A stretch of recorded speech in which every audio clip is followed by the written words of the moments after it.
नमस्कार, आदाब, सत श्री अकाल। मैं हूं कपिल काटपाल। अगर आप सिलेक्टेड हैं और एस्पिरेंट टर्न बैंकर हो चुके हैं तो आप में से बहुत सारे लोगों का मल्टीपल सिलेक्शन हुआ है ना। और होता है ऐसा, जब किसी ज़माने में एक भी सिलेक्शन नहीं होता है और जब होने लगते हैं तो लगातार कई बैंक्स में सिलेक्शन हो जाता है। तो यहाँ पर मेरे पास ढेरों मैसेजेस, ढेरों मेल्स, मेरी टीम के पास मेल्स आते रह रहे हैं और आ रहे हैं।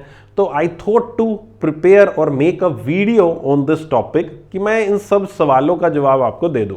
अब आपके पीछे बहुत सारे सवाल लिखे हैं, उम्मीद करता हूं ये चीजें आपके देखकर ही समझ में आ रहा होगा कि आखिरकार मैं किन सवालों का जवाब देने वाला हूं। ठीक है, तो बहुत सारे लोगों का एसबीआई पीओ हुआ, आईबीपीएस पीओ, सर कौन सा ज्वाइन करें, इनमें क्या ज्वाइन करें, सर इसमें क्या ज्वाइन करें, सर प्राइवेटाइज। एक खासकर सेंट्रल बैंक ऑफ इंडिया वाले तो बहुत ज्यादा टेंशन में आ चुके हैं। पता नहीं कहां से उनको टेंशन इतनी दी गई है कि प्राइवेटाइज हो जाएगा, भाई तुम कोई क्लर्क ज्वाइन कर लो, पीओ तो ज्वाइन मत करना। और वर्क प्रेशर का तो क्या ही कहना, पता नहीं कौन से ग्रुप में हेडेड है लोग, वहां पर नेगेटिव चीजें ही चले जा रही हैं।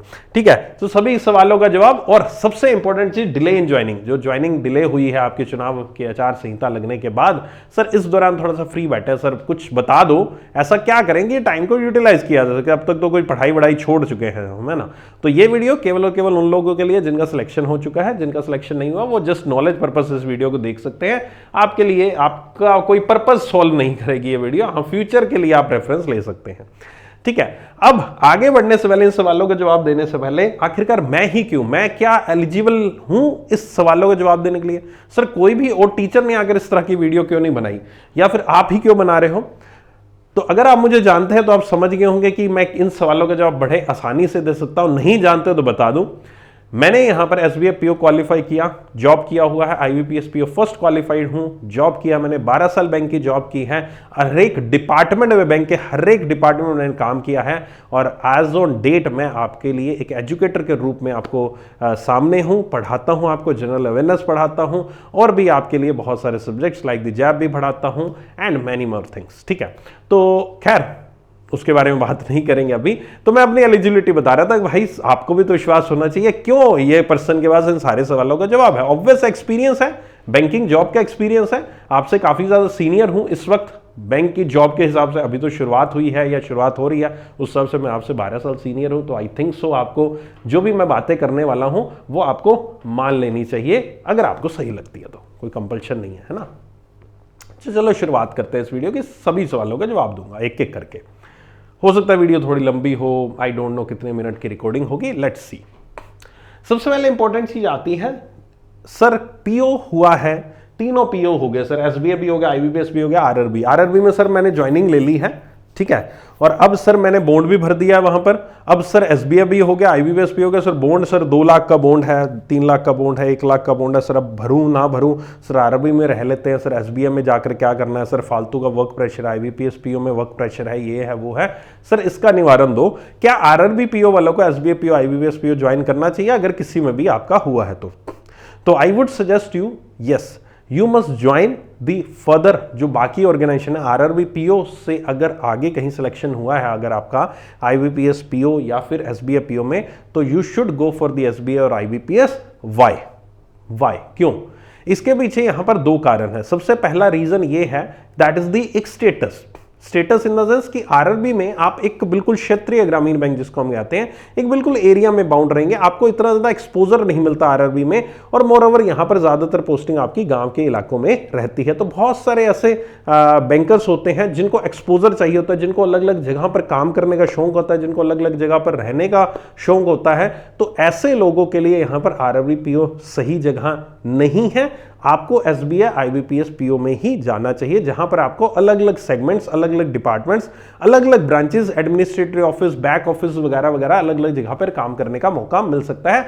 आरआरबी में थोड़ी सी रिस्ट्रिक्शन रहती है। दूसरा कारण आपका रहता है, जो मेजॉरिटी रीजन जिसको मैं मेजर रीजन मानता हूं, वो रहता है प्रमोशन पॉलिसीज। आरआरबी में जो प्रमोशंस होते हैं वो काफी डिले से होते हैं, काफी सालों बाद होते हैं, लेकिन आईबीपीएस, एसबीआई में प्रमोशंस आपके एवरी 3 इयर्स बाद आपको मिलते हैं। तो कैरियर ग्रोथ जो है वो बहुत ज्यादा फास्ट है in comparison to the RRB PO. अब यहां पर बात चलता हूं, ये तो कुछ पॉजिटिव पॉइंट्स। पॉजिटिव पॉइंट एक और है, सैलरी। अब आपको सर सैलरी तो बराबर ही है, सैलरी बराबर नहीं है। एसबीआई में आपको एडवांस इंक्रीमेंट्स कुछ मिलते हैं, आईबीपीएस पीओ के मुकाबले भी मिलते हैं, आरआरबी पीओ के मुकाबले वेरी फर्स्ट डे आपकी सैलरी ज्यादा होती है। मैं अलाउंसेस की बात नहीं कर रहा, मैं बेसिक सैलरी की बात करूं, ज्यादा होती है क्योंकि 4 इंक्रीमेंट्स एडवांस मिलते हैं, इंक्रीमेंट्स आपको एक्स्ट्रा मिलते हैं एसबीआई पीओ में ज्वाइन करने पर, तो वो सैलरी भी ज्यादा होगी। और अलाउंसेस की तो बात ही क्या करें, अलाउंसेस तो एसबीआई इतने ज्यादा अलाउंसेस अलग अलग एक्स्ट्रा अमाउंट इतनी ज्यादा दे देता है, तो वो कहीं पर भी आरआरबी या आईबीपीएस पीओ के स्टैंड ही नहीं करते, चाहे वो किराया हो घर का, चाहे वो आपकी मेडिकल रीइंबर्समेंट हो, बहुत सारी ऐसी चीजें हैं जो एसबीआई ज्यादा ही देता है in comparison to the other.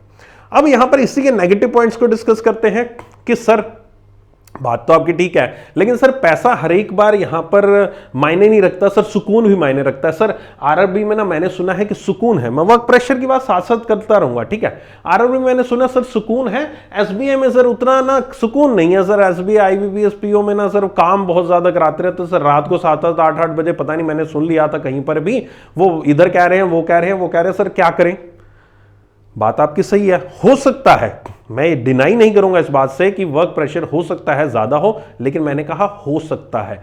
RRB, बहुत सारी ऐसी आरआरबी की ब्रांचेज हैं जहां पर पूरी की पूरी ब्रांच में केवल 2 या 3 का स्टाफ होता है, और 2 या 3 के स्टाफ में क्लैरिकल होता है, 2 ऑफिसर होते हैं, इवन कई बार ऐसा होता है 2 क्लैरिकल होता है, एक ही ऑफिसर काम कर रहा होता है। जबकि एसबीआई आईबीपीएस पीओ में जो मैक्सिमम ब्रांचेस है वहां पर इतना कम स्टाफ, 2-3 स्टाफ से ब्रांच नहीं चलती है, आरआरबी में चलाई जाती है।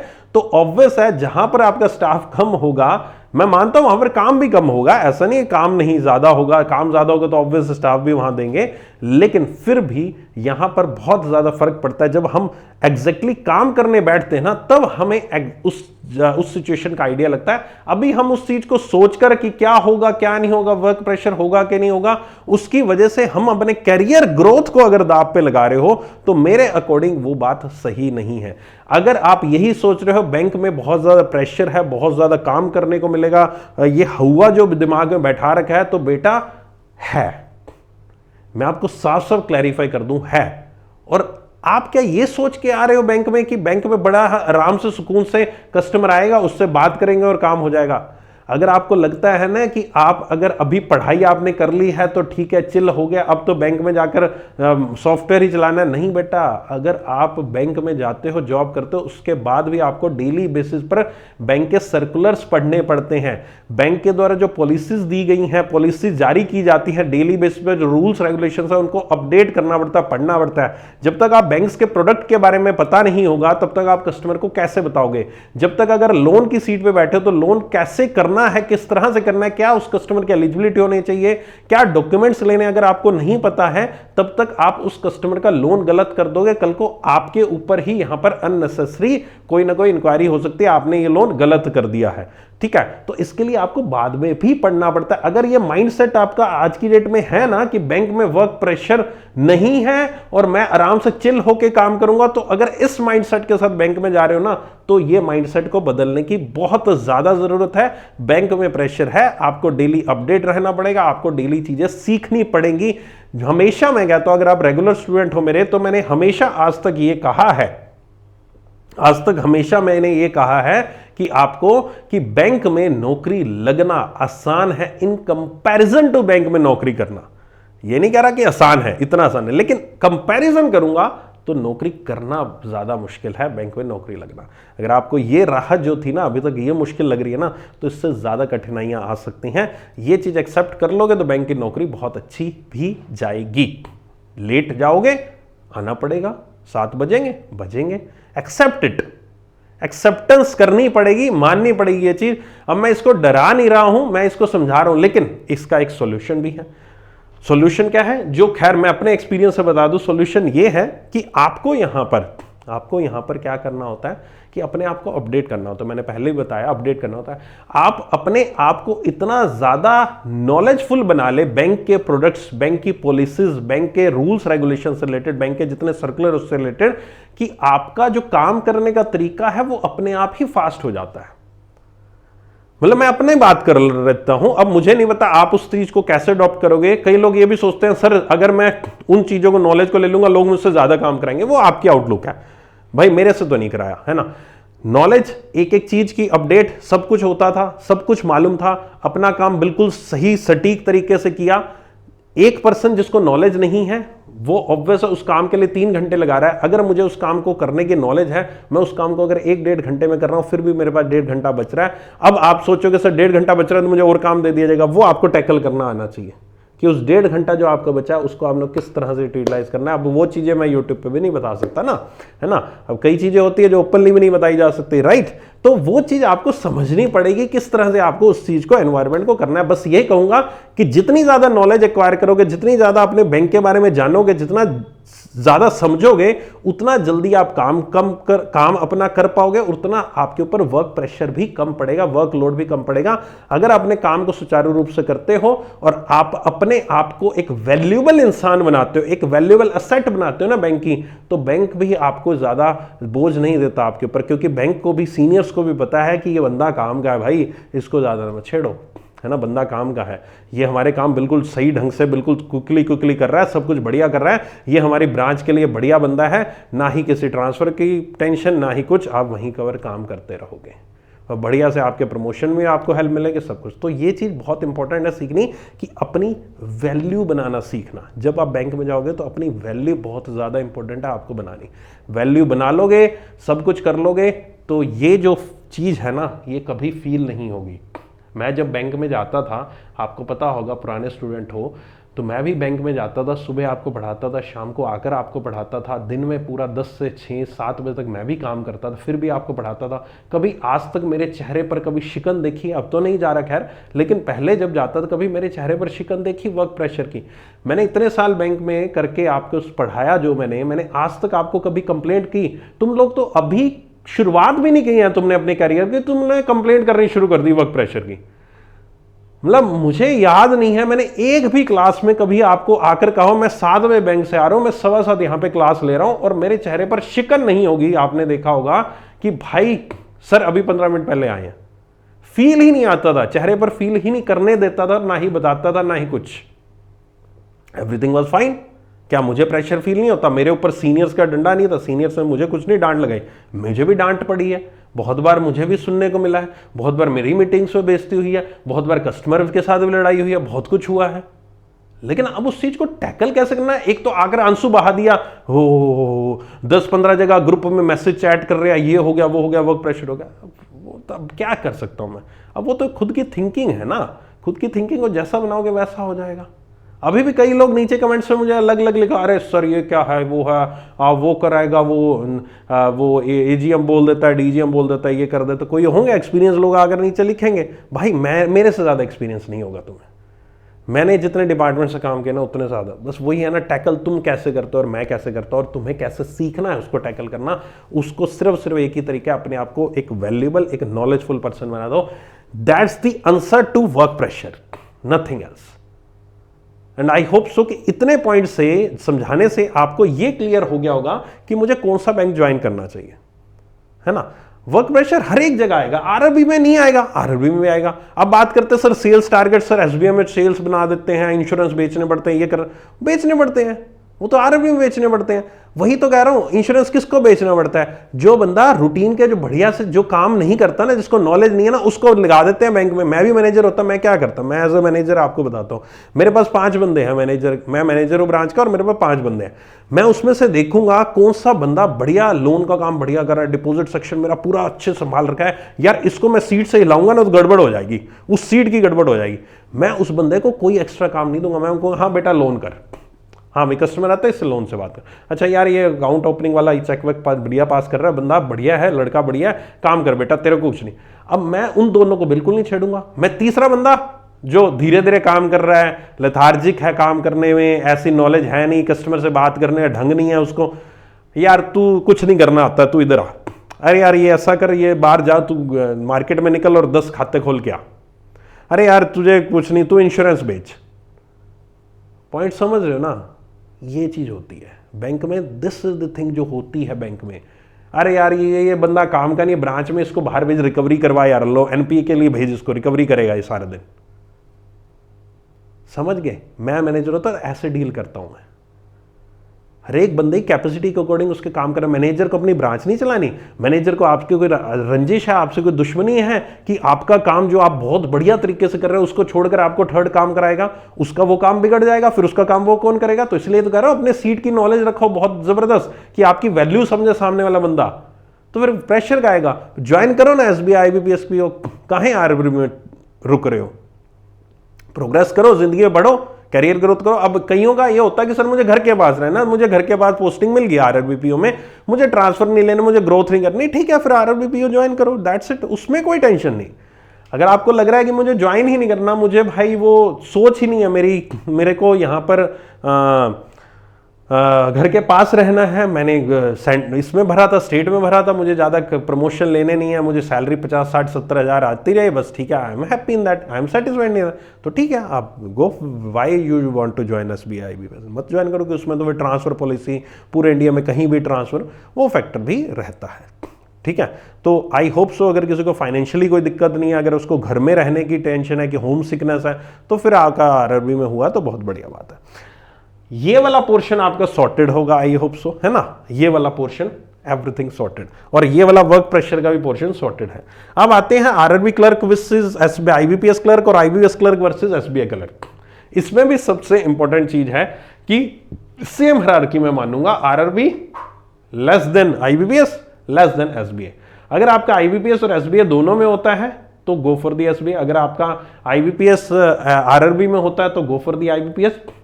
सेम कंडीशंस फिर से वही, सर वो वर्क प्रेशर है, जो आंसर इसका मैंने दिया था वो आंसर यहां पर मिलेगा।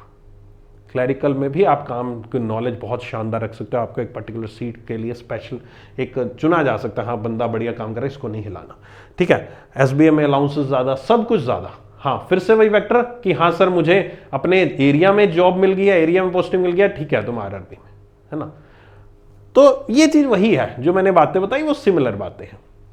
अब एक और चीज यहां पर फैक्टर आता है कि सर इस बार मेरा क्लर्क में हो गया, क्या मैं अगले साल एसबीआई के लिए, या फिर सर मेरा आईबीपीएस पीओ में अगले साल मैं एसबीआई पीओ की तैयारी करूं, सर मेरा इस बार आईबीपीएस क्लर्क में हो गया, क्या मैं अगली बार पीओ की तैयारी करूं। इस तरह के क्वेश्चन होते हैं ना कि सर क्लैरिकल टू क्लैरिकल किस तरह से करना चाहिए, क्या करना चाहिए। तो उसका एक ही आंसर है, क्लैरिकल है तो पीओ बनना चाहिए, या फिर आईबीपीएस पीओ तो एसबीआई पीओ बनना चाहिए। उसका आंसर मेरे एक्सपीरियंस से है yes, you should go for it. अब यहां पर ये सुनने को मिलता है सर आईबीपीएस पीओ हूं तो अगले साल why I should go for the SBI PO, why should I go for SBI PO, ये बड़ा एक कॉमन सा रहता है। आरआरबी पीओ को समझ आता है चलो अगले साल मैं एसबीआई क्रैक करूंगा, लेकिन व्हाई आईबीपीएस पीओ से एसबीआई में अगले साल, सर एक साल में मेरी सैलरी नहीं कम हो जाएगी।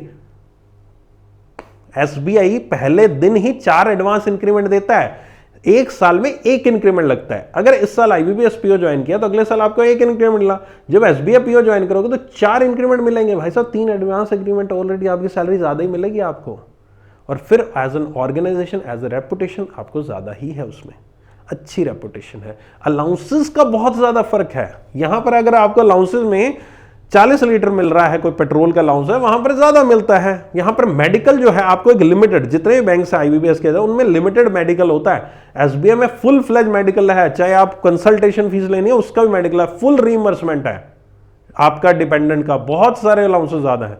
तो अगर आप ये सोच रहे हो आईबीपीएस पीओ इस बार दिया, और अगर आप सोच रहे हो कि मुझे एसबीआई में ही जाना है, तो you should go for that. आपको जाना चाहिए, आपको रुकना नहीं चाहिए, अपने आप को वहां पर स्टॉप मत कीजिएगा, राइट, ठीक है। आई होप सो कि ये बात भी आपको समझ में आ गई होगी मेरी, क्लियर।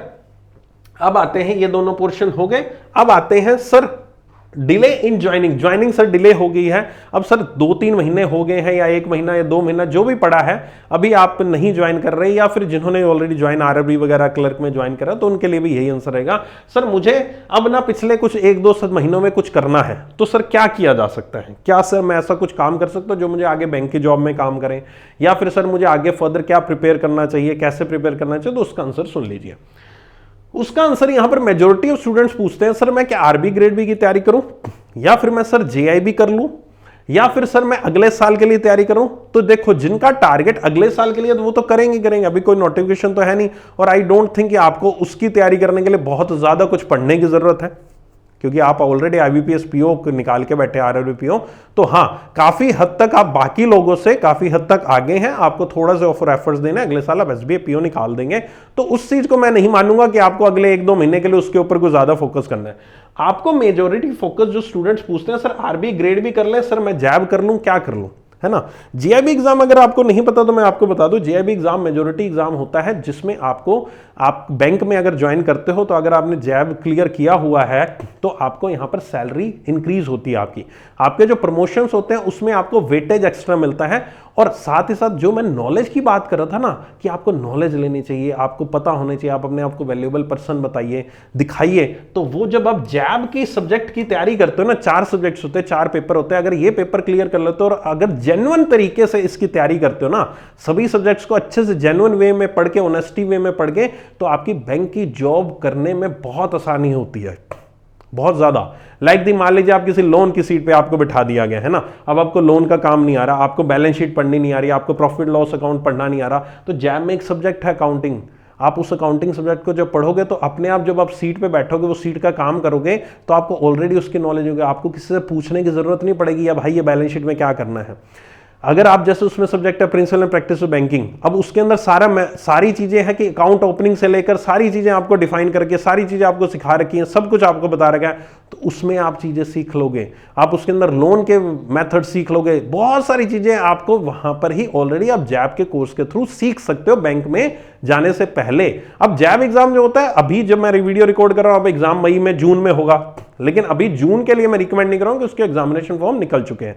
मैं आप सबको रिकमेंड कर रहा हूं अक्टूबर के लिए कि आप अक्टूबर के एग्जाम को जा सकते हो, अक्टूबर के एग्जाम के लिए। लेकिन अक्टूबर के एग्जाम है सर, बहुत दूर है, फिर अभी क्या करना, इसलिए तो मैं कह रहा हूं जब आप ज्वाइन कर लेते हो ना, तब आपको उतना समय नहीं मिलेगा जितना आप इजी वे में आज की डेट में पढ़ सकते हो। आपका अभी फ्लो बना हुआ पढ़ाई का, अभी हमने पढ़ाई छोड़ी है तो फ्लो बना हुआ, अच्छे से आप उस चीजों को तैयारी कर सकते हो, माइंडसेट आपका बना हुआ है। तो अगर अभी से ही आप उसकी 1-2 महीने, जब तक ज्वाइनिंग नहीं होती 2 महीने, तब तक आप उसका सिलेबस एटलीस्ट एक बार भी कंप्लीट कर लोगे ना, आई थिंक सो कर लोगे, अगर आप और कोई काम नहीं कर रहे हो तो अगर वो कर लोगे तो आपको ज्वाइन करने के बाद आपको काफी ईजी हो जाएगा। एग्जाम आप उसका अक्टूबर में ही देंगे, नो डाउट अक्टूबर में ही देंगे, लेकिन तैयारी करके रख दीजिए ताकि आपके लिए ज्वाइनिंग इजी हो जाए, ताकि आप सीट पर बैठे तो आपको नॉलेज हो। अब आप में से काफी लोग बोलेंगे सर क्या ही करना है सर, वेले तो बैठे हैं, वेले बैठे रहेंगे, सर बैंक ट्रेनिंग देगा ना।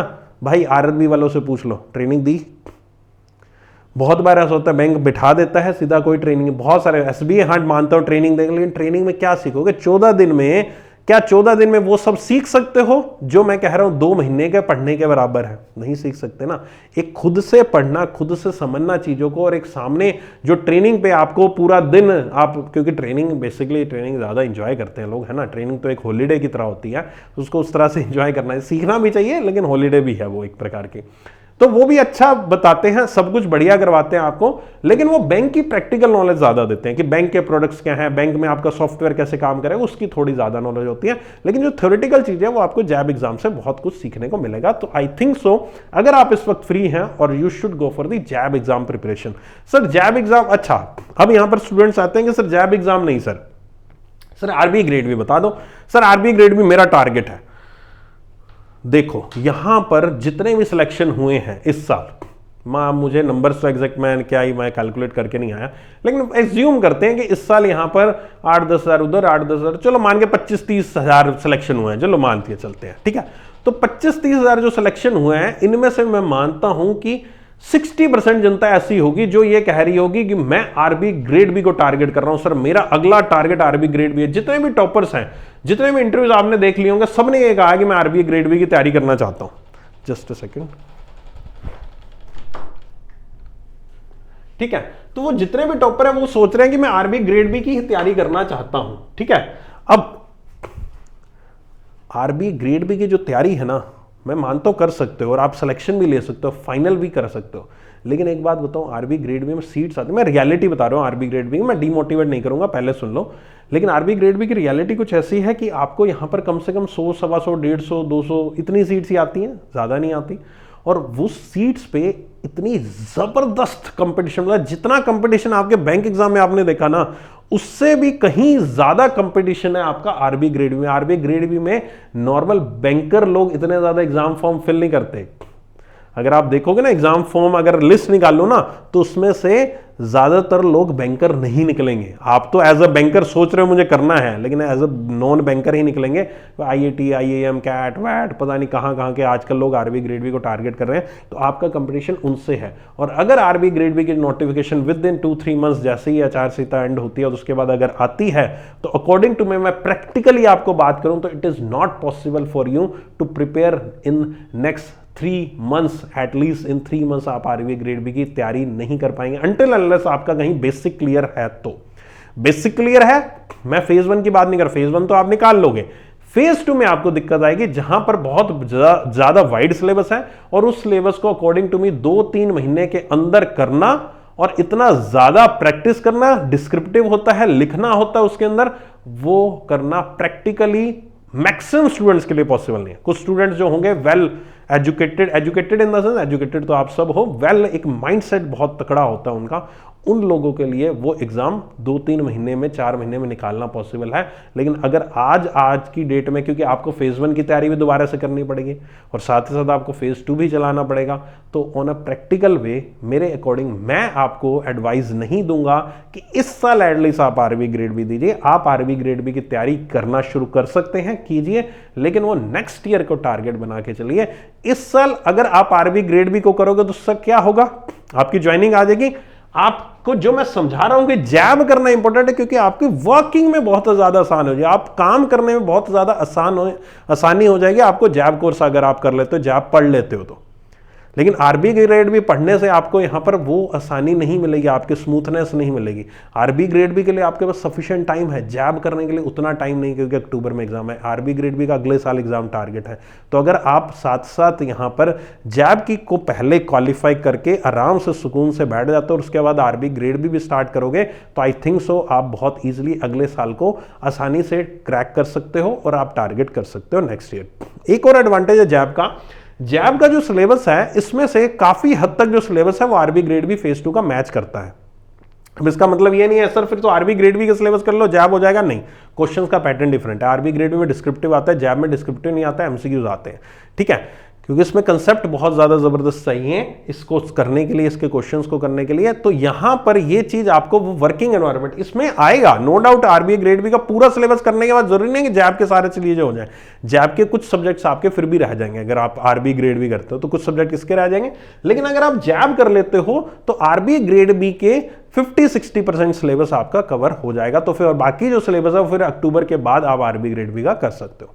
तो मेरी तरफ से सजेशन ये है आपको कि आरबी ग्रेड बी सामने इतना शॉर्ट टर्म टारगेट पे मत रखिए। अगले साल टारगेट है, गो फॉर इट, लेकिन I won't advise you to go and set the target for 1 year कि आज से मैं सर आरबी ग्रेड बी तैयारी करूंगा, 1 साल बाद एग्जाम दूंगा। I would suggest to go for the job and parallelly साथ साथ आप आरबी ग्रेड बी कीजिए, धीरे धीरे कीजिए। जैब करते करते आपकी आरबी ग्रेड बी की तैयारी साथ साथ होती रहेगी।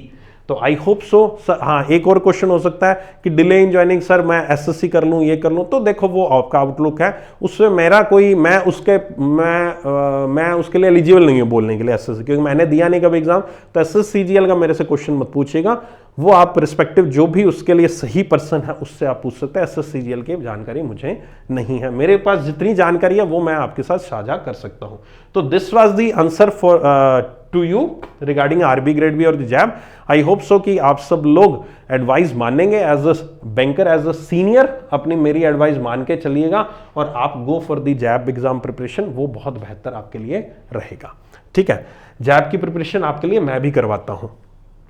सो यहां पर आपका नेक्स्ट इश्यू आता है सीबीआई और bank of Maharashtra privatisation. Sir बहुत ज्यादा नेगेटिविटी है सीबीआई को लेकर, सेंट्रल बैंक ऑफ इंडिया में हो गया, सबसे ज्यादा वैकेंसीज भी इसमें थी, तो ऑब्वियसली बहुत सारे मैक्सिमम लोगों का बैंक ऑफ महाराष्ट्र में हुआ है। सर ये बैंक प्राइवेट होने वाले हैं, सर मुझे नहीं ज्वाइन करना, मेरा क्लरिकल में हो चुका, मैं पीओ ज्वाइन नहीं करूंगा। तो यहां पर ये बड़ी समस्या चल रही है। तो बेटा ये वाली जो समस्या है ना, ये वाली जो कहानी है ना, स्टोरी है ना, ये बहुत सालों से मैं सुनता आ रहा हूं। ये आपने तो अब सुनी है ना, ये पता नहीं पिछले 3-4 साल से चली आ रही है। प्राइवेटाइज होगा, मैं ये नहीं कह रहा हो नहीं सकता, होने कोई भी बैंक हो सकता है। जब मर्जर हुआ था पिछले दिनों में, पिछले कुछ साल पहले कुछ बैंक्स का आपस में, तब भी कोई हवा नहीं थी किसी को। बहुत सालों से जब मैं ज्वाइन किया था ना बैंक 2011 में, तब यहां पर प्राइवेटाइजेशन और मर्जर की खबर अखबार में आई थी। हमारी ट्रेनिंग चल रही थी उस टाइम पे, और ट्रेनिंग के बीच में आ गई थी खबर कि ये होगा। उसके बाद जाकर कहीं 8-10 सालों बाद जाकर मर्जर हुए हैं बैंक्स के, उससे पहले तो नहीं हुए। खबरें 3-4 साल से उठ रही हैं, पता नहीं होगा नहीं होगा। तुम अपना दिमाग टेंशन क्यों ले रहे हो यार? तुम्हारे साथ मान लीजिए तुम ये कह रहे हो कि सर सीबीआई पीओ ज्वाइन नहीं करूंगा मैं, सर मैं क्लरिकल आरआरबी क्लर्क ज्वाइन करूंगा। क्या यार सोच रहे हो? आरआरबी क्लर्क तो आरआरबी नहीं प्राइवेट हो सकता है। आपको क्या लग रहा है आरआरबी का मर्जर आरआरबी बंद नहीं कर सकता? कल को रातों रात कोई नोटिफिकेशन आ जाएगी आरआरबी बंद है बैंक, फिर क्या कर लोगे? उनके सभी बैंक्स को मर्ज कर दिया गया है किसी नेशनलाइज्ड बैंक में, आपको तो बढ़िया खुशी बात है सर, वो तो अच्छी बात है। हाँ अच्छी बात है, तो फिर इतना आसान चीजें नहीं होती हैं करनी, और अगर होगी तो फिर सबके साथ होगी। आप अकेले एम्प्लॉय नहीं हो सीबीआई और बैंक ऑफ महाराष्ट्र के, आपसे कई लोग सीनियर भी बैठे हैं। आप लोग तो फिर भी 24, 25, 26 साल एज लेके बैठे हो, 27 साल एज लेके बैठे हो कि कल को प्राइवेट होता है तो अगले साल फिर से आईबीपीएस का फॉर्म फिल करके क्रैक कर लेना, दूसरे बैंक में चले जाना। उनका सोचो जिनकी एज ही 30-30, 35-35, 50-50 साल है, जो बेचारे कर ही नहीं पाएंगे क्रैक को, एग्जाम स्विच भी नहीं कर पाएंगे, उनको तो रहना है, वो आपसे ज्यादा चिंतित है। वो तो बैंक में काम कर रहे हैं, आपने अभी ज्वाइन किया नहीं है, आप उसकी टेंशन लेके बैठे हो। It is not advisable from my side कि आप कहीं क्लरिकल ज्वाइन कर रहे हो और सीबीआई को ये सोच के छोड़ रहे हो बैंक ऑफ महाराष्ट्र को कि कल को प्राइवेटाइज होने वाला। मैं फिर से कहूंगा हो सकता है कल नोटिफिकेशन आ जाए प्राइवेटाइज कर रहे हैं जी, वैसे तो कल आनी है, 4 संहिता लगी है, नई सरकार कह दे प्राइवेटाइज कर रहे हैं जी, हो गया जी हो गया। इतना आसान नहीं होता प्राइवेटाइज करना यार जितना दिखता है। तो इन सब र्यूमर्स को, मैं र्यूमर्स ही कहूँगा, इन सब र्यूमर्स को मत देखो, ऐसी नेगेटिव खबरों में मत जाओ। बहुत सारे लोग बहुत कुछ आपको एडवाइस देंगे, तो उधर कर ले, ये ज्वाइन कर ले, वो बंद कर ले, वर्क प्रेशर बहुत है, क्या तू बैंक में नौकरी लग गया। भूल जाओ यार, बंद करो, कानों को बंद करो। और कभी भी एज पर बैंक्स पॉलिसी में एक और चीज़ बता दूँ, कभी भी अपने बैंक की बुराई, नेगेटिविटी कहीं पर भी किसी भी जगह पर लिखना मत, ना ही बोलना। It is against the banks policy. Bank की पॉलिसी जो है ना, सभी बैंक्स की पॉलिसी के अगेंस्ट है। साफ साफ बैंक की पॉलिसी में ये मेंशन किया होता है कि आपको बैंक के खिलाफ कहीं पर भी नहीं बोलना है, आपके ऊपर कुछ ना कुछ किया जा सकता है, इंक्वायरी, है ना। तो इस तरह की चीज़ों से दूर रहिए, इस तरह की चीज़ों से बाहर रहिए। एक और चीज़, कोई भी ऐसा ग्रुप जो भी आपने ज्वाइन कर रखा है, ये मैं एज अ सीनियर ही बोल रहा हूँ, ऐसा कोई भी ग्रुप जिसका ज्वाइन करा है जिसमें आपने पर्टिकुलर किसी बैंक का नाम लिख रखा है कि भाई पीएनबी के ऑफिसर हैं, सीबीआई के ऑफिसर्स ग्रुप, ये वो न्यूली ज्वाइन, तो वहाँ पर अपने बैंक्स का नाम थोड़ा सा बदल दीजिए। It is against the banks policy कि आप अपने कहीं पर भी बैंक का नाम बिना उनकी परमिशन के इस्तेमाल नहीं कर सकते हैं, ठीक है। तो ये भी आपको ज़रूरी है करना, देख लीजिएगा, या फिर इस तरह के ग्रुप्स को आप ज्वाइन ही मत कीजिए। खैर, हमारा भी एक ग्रुप है, लेकिन वो बैंकर सीक्रेट क्लब है, वो सीक्रेट ही रहता है। वो कुल मिला के जितने बैंकर्स इस साल ज्वाइन हुए मेरे स्टूडेंट्स, वो सब उस ग्रुप में शामिल हो चुके हैं। बहुत सारे स्टूडेंट्स हैं, हमारा अच्छा सा डिस्कशन चलता रहता है। तो उन्हीं की रिक्वेस्ट थी, सर ऐसी कोई वीडियो बनाइए जिसमें सर वन शॉट में सब कुछ बता देना, क्योंकि बहुत टाइम से मुझे बहुत सारे उनके द्वारा ही मैसेज आते थे ग्रुप में, जब बात चलती है सर ये बता दीजिए, ये बता दीजिए सर। तो आई होप सो कि आप में से वो सारे के सारे जो सीक्रेट क्लब वाले मेंबर हैं वो इस वीडियो को सुनकर राहत की सांस ले ली होगी। खैर, इससे रिलेटेड मैंने थोड़ी थोड़ी बातें बहुत बार ग्रुप्स में और भी शेयर की हैं, वॉइस नोट भेजता रहता हूँ। तो खैर वो, लेकिन वो ग्रुप मेरे स्टूडेंट्स के लिए है ना, तो वो मत पूछना सर कैसे ज्वाइन करें सर, है ना, वो मैं ऑलरेडी बता चुका हूँ बहुत टाइम पहले कैसे ज्वाइन करना है ना। तो खैर ये था आज का डिस्कशन। ज़रूर बताना, जितने भी सीक्रेट क्लब वाले वो तो बताना भाई, टेंशन दूर हुई ना, सब कुछ दूर हुआ ना, तो आ जाना भाई, ज्वाइन कर लेना। मेरे हिसाब से जो आपका ये गैप है ना, उसमें प्रिपेयर कर लो जॉब को, सीरियसली प्रिपेयर कर लो, अच्छे से प्रिपेयर कर लो। एक तीर दो निशाने होंगे, नॉलेज बढ़ेगी, बैंक में ज्वाइन करने से पहले आपको अच्छी खासी नॉलेज हो जाएगी, एक पावर मिलेगी आपको, एक कॉन्फिडेंस मिलेगा जब सीट पर बैठोगे, वो तो मिलेगा। अक्टूबर में जाते ही इसको क्रैक कर लेना, एग्जाम एमसीक्यूज होता है, बढ़िया से कर लेना, एग्जाम क्वालिफाई करते हैं इंक्रीमेंट लग जाएगा, सैलरी बढ़ जाएगी, और क्या चाहिए, ठीक है। मैं तो आपके साथ हूँ ही, जैब के पढ़ना हो आपके लिए मैं पढ़ाता ही हूँ, राइट, आप पढ़ सकते हो, मोस्ट वेलकम। बाकी अगर आपको आरबी ग्रेड भी की तैयारी करनी है, इस साल के लिए मत सोचना, अगले साल के लिए सोचना, और बाकी मैंने सब कुछ बता दिया है। दैट्स इट, एंड करते हैं सेशन को। काफ़ी लंबा सेशन हो गया, लेकिन आई होप सो कि ये सेशन सबकी आंखें खोलने वाला सेशन था, आई ओपनर सेशन था। इस सेशन में मुझे लगता है, मुझे पता है इतने ज़्यादा व्यूज़ नहीं मिलेंगे, क्योंकि ये सिलेक्टेड स्टूडेंट्स के लिए था। ऐसी वीडियो नॉन सिलेक्टेड के लिए बना देते ना, आज की डेट में वर्क प्रेशर इन बैंक्स, लाखों व्यूज़ मिल जाते हैं। लेकिन मुझे वो लाखों व्यूज़ से कोई मतलब नहीं, मुझे गाइडेंस देनी थी उन स्टूडेंट्स के लिए जो ऑलरेडी सिलेक्टेड हैं। तो आई होप सो कि मेरा मैसेज उन तक पहुँच जाएगा और वो एक सही राह पर चलेंगे, क्योंकि नॉर्मली जब आप सिलेक्शन नहीं लेते तो आपके पास कई टीचर्स खड़े होते हैं, लेकिन जब आप सिलेक्शन ले लेते हो उसके बाद आपके पास बहुत कम लोग रह जाते हैं, और शायद उनमें से मैं एक आपके साथ बनना चाहता हूं, और मैं बना रहूंगा। ये मेरा वादा है, ये मेरा प्रॉमिस है डेफिनेटली, क्योंकि मैंने इस लाइफ को जिया है और मैं चाहता हूं कि आप इस लाइफ को बिल्कुल टेंशन फ्री जिए। और उस टेंशन फ्री को करने के लिए मैंने यहां पर आपके लिए ये सब वीडियोस लेकर आया हूं। नॉर्मली इस तरह की वीडियोस यूट्यूब पे कहीं पर भी अवेलेबल नहीं रहती हैं जो मैंने आपको समझाई हैं बातें, क्योंकि as a banker, as a senior banker, as a experience banker, ये मेरा एक कर्तव्य बनता था आप सबको सही चीज़ों की तरफ लेकर जाना। व्यूज़ ना मिले ना मिले I don't care, but I hope so कि आप जितने भी सिलेक्टेड हैं उनकी ज़रूर मदद होगी। इस वीडियो को उन सभी ग्रुप्स में शेयर कर दीजिएगा जिन जिन ग्रुप्स में, सिलेक्टेड ग्रुप्स में जुड़े हुए हैं। सबकी एक एक चीज़ माइंडसेट क्लियर हो जाएगा। एंड वन मोर थिंग, जरूर बताइए कमेंट सेक्शन में कहां पर सिलेक्शन हुआ है, कैसा सिलेक्शन हुआ है, क्या करना चाहते हो, जैब करना चाहते हो, आरबी ग्रेड भी करना चाहते हो, क्या टारगेट है आपका आगे, तो जरूर बताना कमेंट सेक्शन में। और कोई बात, आई डोंट थिंक और कोई बात होगी करने के लिए। I have done everything, I have told everything. और सिलेक्शन के साथ मैं हमेशा, मेरा एक ही टैगलाइन है, सिलेक्शन के साथ तो रहूंगा ही रहूंगा, सिलेक्शन के बाद भी आपके साथ रहूंगा, और ये मेरा प्रॉमिस है। शुक्रिया, बाय बाय, धन्यवाद।